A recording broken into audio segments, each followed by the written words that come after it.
Then you left Punch for Classic to No, go work Climax. for Climax. Yeah. Okay. I thought no. Okay, for I Climax. was always close with Classic people, Okay. because my friend was in Classic. Okay. So I was close to Richard, Mayelin, and my friend. And it was from Mayelin that we had the prospect of starting Fame. And in starting Fame, I was the only one that didn't have any magazine experience. So when the opportunity came from Dr. Sonny Ojagbese to be, it was 5 times or 6 times my salary. And I was a young man who wanted money. And they also promised to give me 8 pages of their magazine to do my entertainment. And then they promised to give me a leisure editor and all that. So I went. June 1990. And was it as fulfilling as working for Punch? It was more exciting in that I had more pages to cover. I was given a car to run. I was given an allowance, like an Impress account. That's substantial. I could pay my sources, pay this, pay that, and I could have runners for my work and all. So, and I had 8 pages to fill, and I was able to. They had never been nominated for any award before. I was able to get them nominated for magazine entertainment magazine. Though we didn't win, I think it went to Punch, I think it went to Punch, yeah. And it was exciting. And then 6 months, or 5.5 months after, I was offered the editorship of the magazine because they wanted to turn it around, and it needed turning around, And I worked at that too for 6 months. But by the time I was editing Climax, the maturity period for Fame had started. So I needed to go. The essence of me coming. Let me give you an example of why I felt it was important for us to leave Punch. I stumbled into a story. It was later I found out, even after I've written the book, that I found out that it was Jude that gave me the idea or the hint. I met with a chap who was working with Ojukwu and who was into the know of Ojukwu was dating Bianca, the most beautiful girl in Nigeria then. And it was contrary to her contract and all that. And it was hush-hush. So when I got the news, if I'm going to use it, it would just be like 2 inches in the one column for my gist, for the stuff. So I told my friend about it. I was working in the General Interest magazine. And they started working on it. I'm talking about something that should not be more than 2 or 3 inch stuff. And they wrote it to a cover story for 2 weeks or 3 weeks.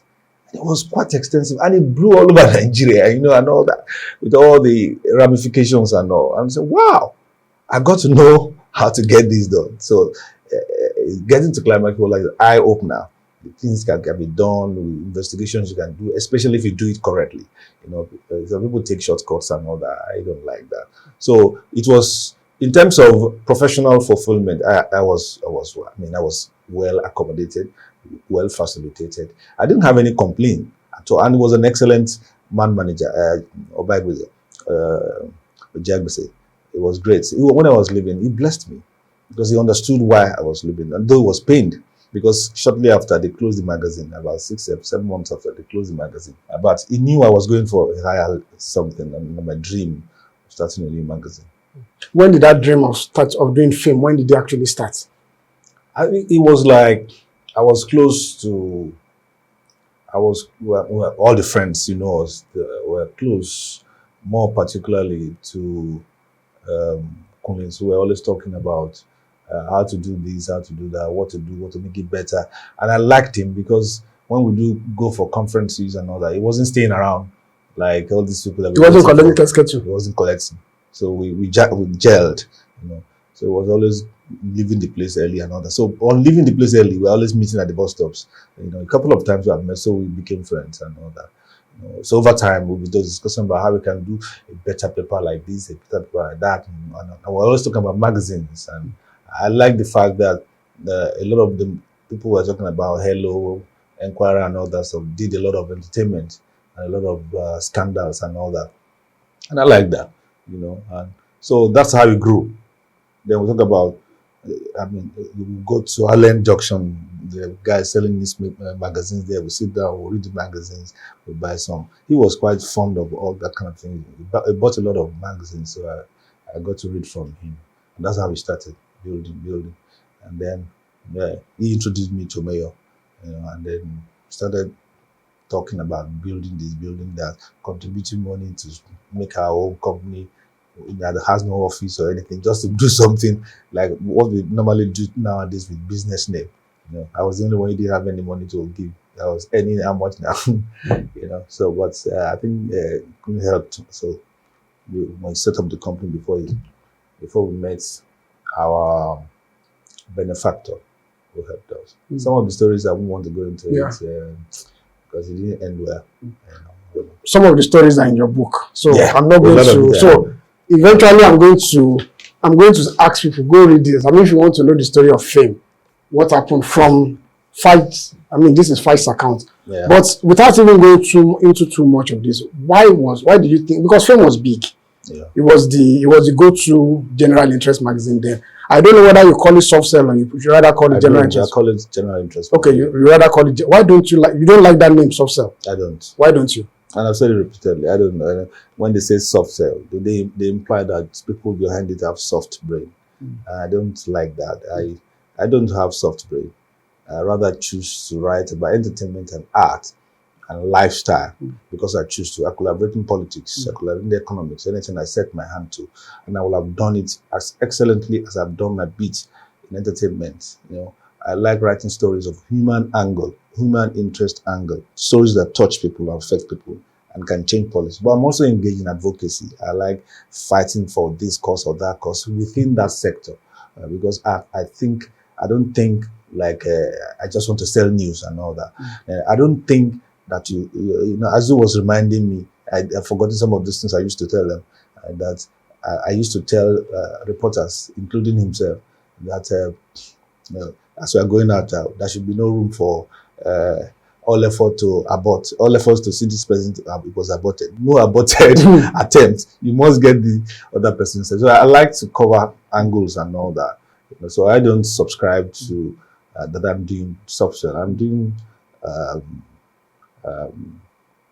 general interest magazine, which can include serious issues and unserious issues.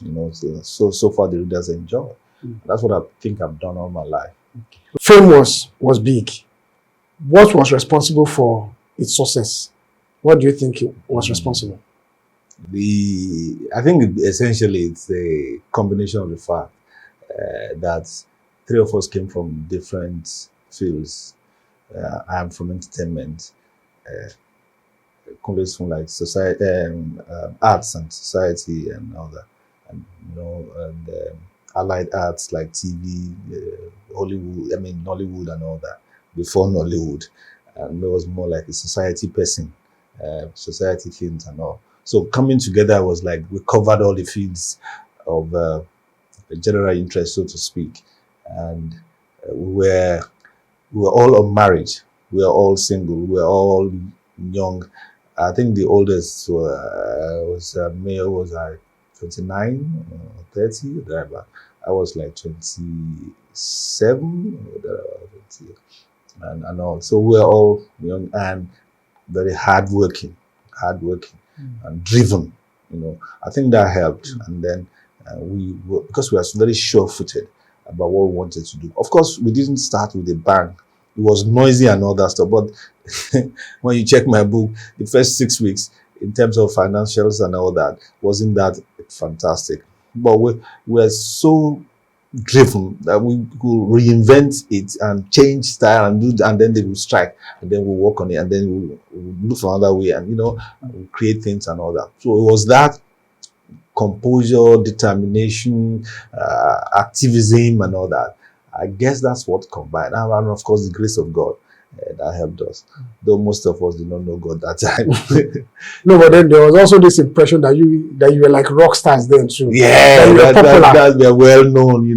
Anywhere you come, you see Fad. You if you're a bad guy, you move away. And all that. Or you see KB, or you see Mayor, people react to us, and it was like we were difficult to. I don't think any of us was open to gratification. So it gives some kind of halo, of fear around you, that people know that you are unbendable and all that. So we had this myth amongst the young people that we are like a razzmatazz kind of a thing. So it helped, And then the promo we did, we did a lot of press, media visitations and all. For that time, it was quite loud. From Fame, you went to, you guys moved to National Encomium. So tell me about National Encomium. That was you and Kunle Bakare. Yeah. Okay, the crisis happened in Fame. We had to move on. Fortunately, we left with maybe 90% of the staff. Virtually everyone followed us except 4 or so people, And so the transition was quite easy in terms of image and brand. But the consequence financially and our family and all that was quite there. It was tough on us because we were running from one detention to the other, one police case or court case and all that. It was quite tough. But because a lot of things, like what they say now about the universe coming together for yourself, a lot of things happened that a big Dia's daughter, Dia's son wedded, fella died. A lot of issues came up that we were in the forefront, and because we were younger and a point to prove, we were out of it. I mean, like 18 of us were covering fella something from different angles.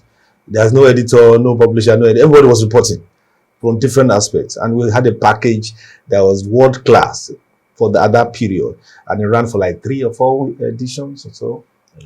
So that, and then the agents who were direct sellers of something had some kind of affinity for us. They supported us because they felt that we were undercut by what happened in Fame, and so we had a good rapport with them. They pushed the paper and all that. So within 4 weeks, we already are selling everybody in that department, even when we were just a month old. But that you didn't stay too long with National Interest, were you? National Encomium. I did now. We started in 97. I left 2021. 2001. That's 4 years. That's 4 years. Okay, so why did you leave National Encomium? I still have books to write, so I just will just give you a general idea. It was I had to do something else. Problem is that I'm a little bit itchy about staying long on the project. If I've established a project and it's costing, we bring people in to run it, and then we can do something else so that you can move on. And there was divergence of opinion of how it should go. But I wanted to do an all-interview magazine, which was called The Treasure, or National Treasure, or something like that at the beginning. And we couldn't agree on how it should start and all that. So I had to start, and also wanted to do radio broadcasting and all that, which I started in 99 with the Co-FM. And then the Treasure started in 2001. And for a few months, I was combining the two. I was editor-in-chief in this, and I was MD in this. But it couldn't work well. Though it was different formats and different focus.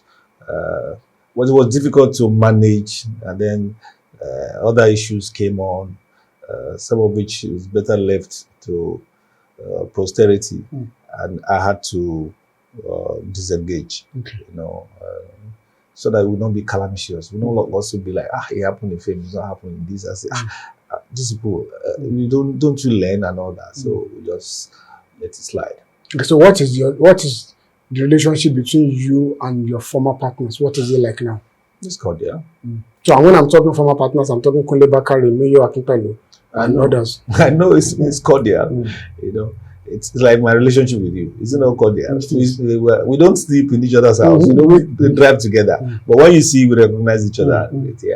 It's cordial. One because there's a gulf because of the years and spent and all that apart.